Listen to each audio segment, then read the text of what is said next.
mid, mod, and a max. So,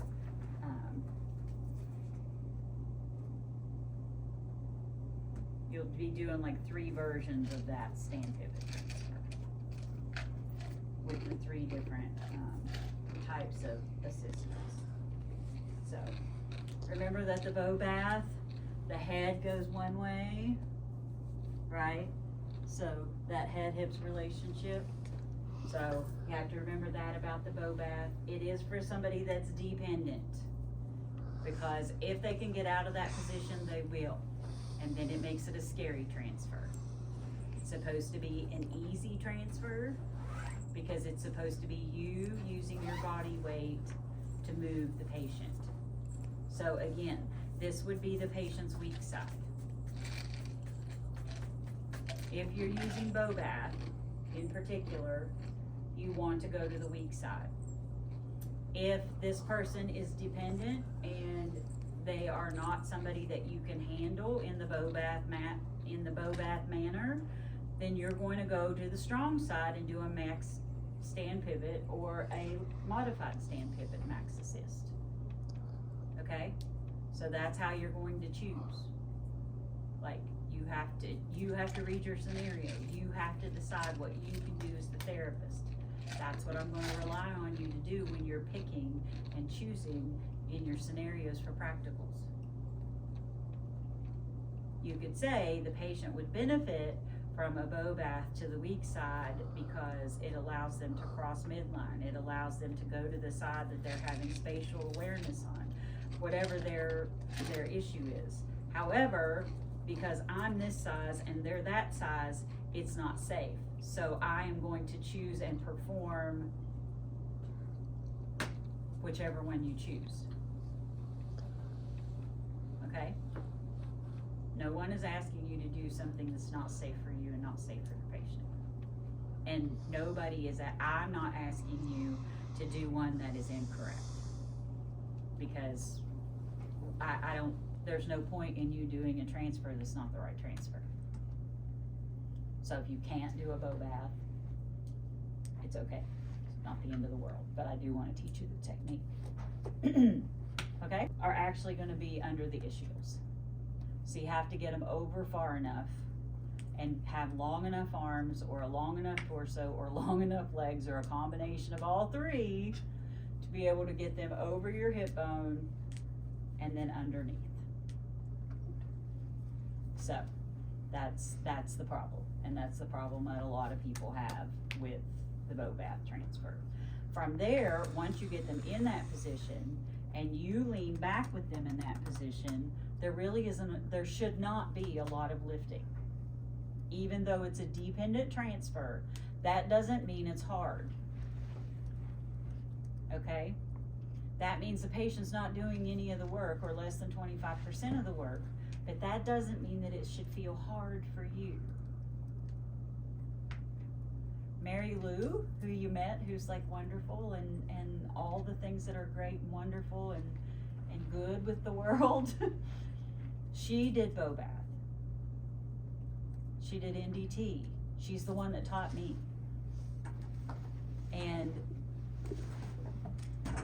she did these transfers well up until she was older than I am now, with ease. Even though they were dependent, it was not physically taxing on her because she used the technique. Does that make sense? So you are documenting dependent because the patient did not do more than 25% of it. But you should not feel like you're lifting your guts out. That is not the point. The point is to use the technique to do the work for you. Yes? Okay. And I already told the guy in ICU about killed my back yesterday, so I don't know how this is what this is going to look like, because I don't know if I can actually get in the. He had some wicked tone that I wasn't expecting because it wasn't in any note. So when I went to stand him up, he went into an extension posture, and I wasn't prepared, which was kind of my fault, but you know,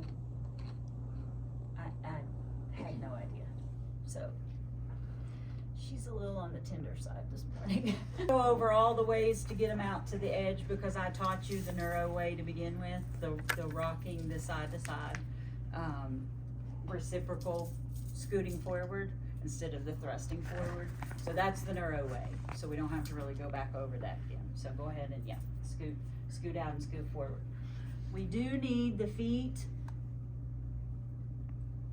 close together because what I need this for is a pivot point, okay? So then I'm gonna position myself in a way that is gonna allow me to pull her forward and pivot on those feet, okay? So I may have to adjust myself a couple of times. You might not get it right the first time. So what you're gonna do is you're gonna block everything, and then I'm gonna tell her, I'm gonna bring you over my hip over here on this side. I want you to just kind of put your hands in here for me, and she's gonna be floppy. I mean, I'm gonna have to have a hold of her as I do all this anyway, because she's dependent, right?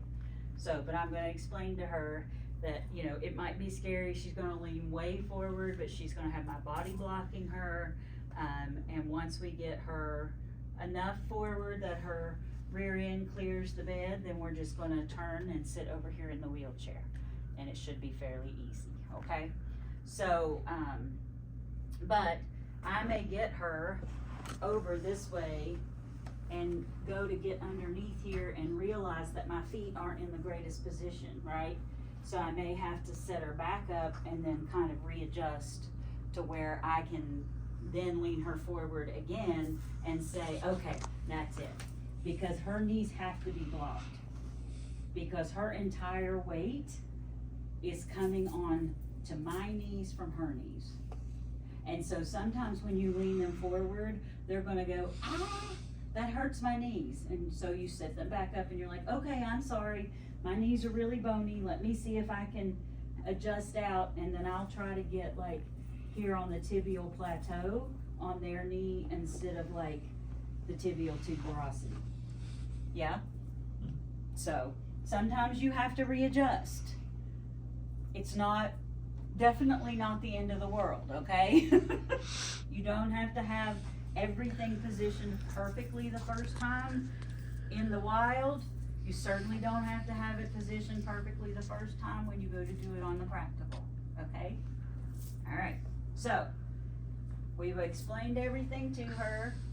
We're gonna bring her way, way over.